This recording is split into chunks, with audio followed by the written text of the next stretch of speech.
à tous, je suis ravie de vous retrouver en ce début d'année pour vous présenter une nouvelle recette. J'ai une chance inouïe de pouvoir faire cette recette avec vous avec le Thermomix noir. Il s'agit d'une galette à la frangipane, aux noisettes et aux pépites de chocolat. C'est parti pour la cuisine! Nous allons commencer par faire la pâte feuilletée express façon escargot. Donc pour ça, je vais mettre dans le bol 250 g de farine, 250 g de beurre congelé en morceaux, le mieux c'est de le faire la veille, une demi-cuillère à café de sel, 110 g d'eau froide. Mixez 20 secondes, vitesse 6. Il vous suffit de fariner votre plan de travail et de déverser la pâte préparée, comme ceci.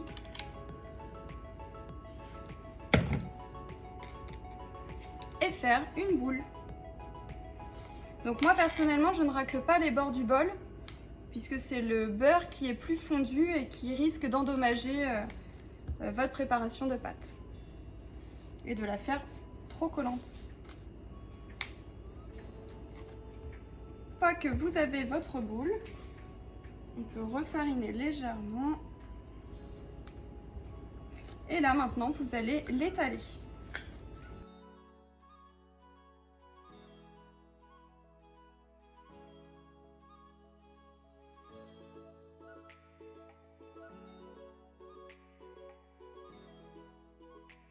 Une fois que votre pâte est étalée, vous allez l'enrouler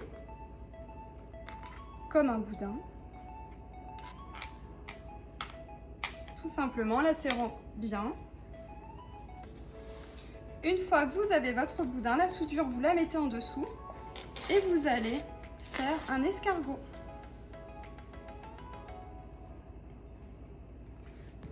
Comme ceci.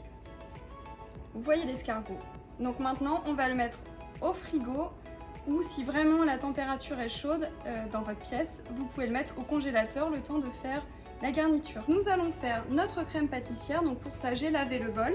Donc nous allons mettre 75 g de lait demi-écrémé, un jaune d'œuf,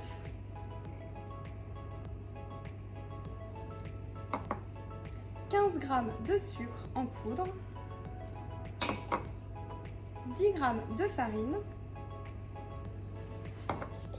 et moi j'ajoute une cuillère à café de fleur d'oranger, mais vous pouvez mettre aussi de la vanille liquide.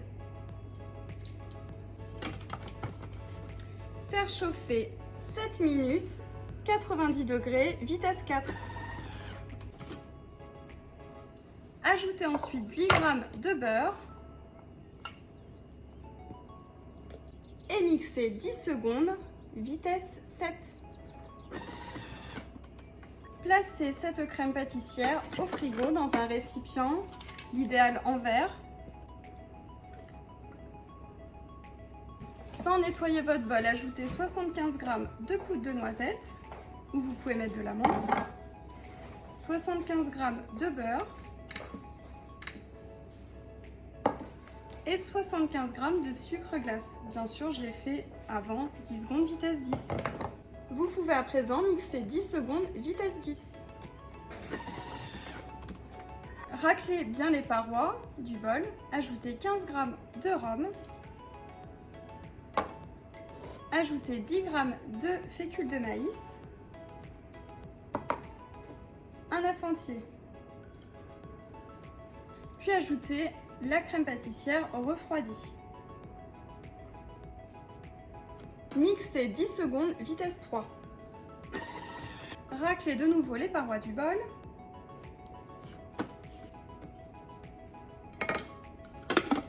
Et mixez à nouveau 3 secondes, vitesse 3.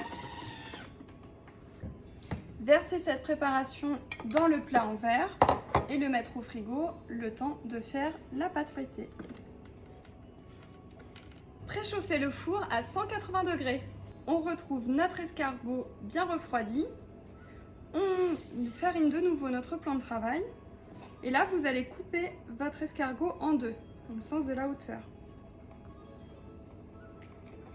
Et vous le constaterez, mais là, on retrouve bien notre feuilletage. Donc là, je vais étaler un seul morceau de ma pâte.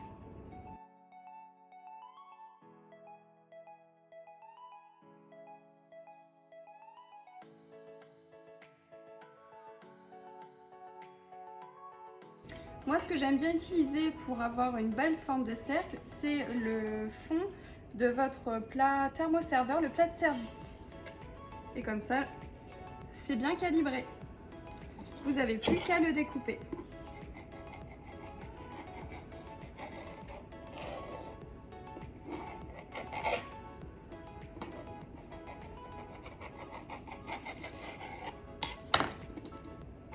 Hop. Alors tous les petits bouts de pâte, ne les jetez surtout pas. Empilez-les dans un petit sac congélation et au fil de l'eau, vous obtiendrez une petite pâte feuilletée. Je mets de côté ma première pâte feuilletée et je vais faire la deuxième avec le restant de mon escargot.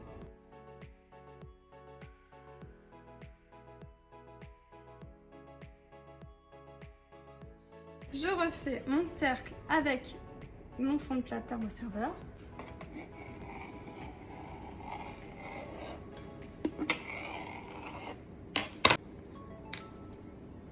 Et voilà, le deuxième cercle est prêt. Piquez le fond de votre pâte pour éviter qu'elle gonfle.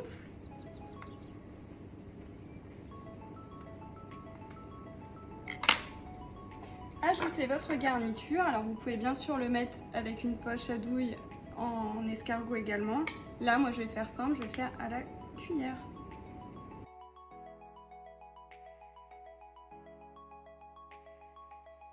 Badigeonnez avec un peu d'eau et un pinceau les bords de votre pâte. D'habitude je le fais avant, mais bon, là j'ai oublié, donc c'est pas grave, on peut aussi le faire après. Par contre, ce que je ne vais pas oublier, c'est de mettre une fève, et pas n'importe laquelle, la fève du Thermomix. Donc pensez bien à la mettre à l'extérieur et pas à l'intérieur pour éviter d'être gêné lors de la découpe. Enfin, je mets des pépites de chocolat, donc là c'est des pépites de chocolat au lait. Donc après vous en mettez selon les plus gourmands et les plus gourmandes, à peu près 40 grammes on va dire de pépites. Donc l'étape la plus délicate, c'est de mettre le deuxième disque de pâte feuilletée par-dessus. Donc vous le posez, vous le positionnez.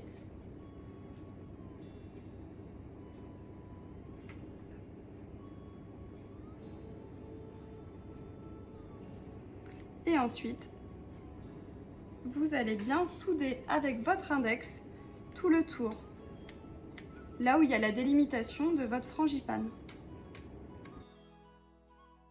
Ensuite, il vous suffit de chiqueter tout le bord de votre pâte feuilletée.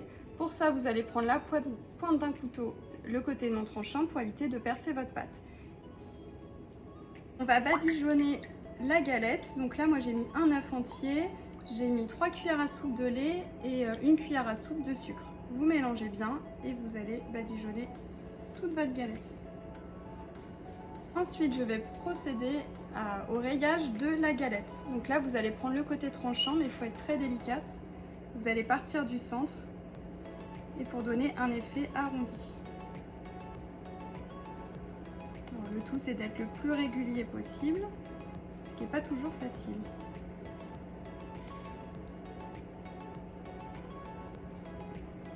Le mieux, c'est de tourner votre plat.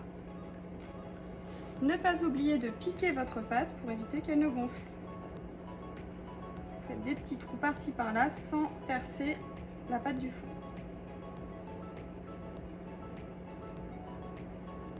Si vous avez le temps, vous la laissez de nouveau au frigo.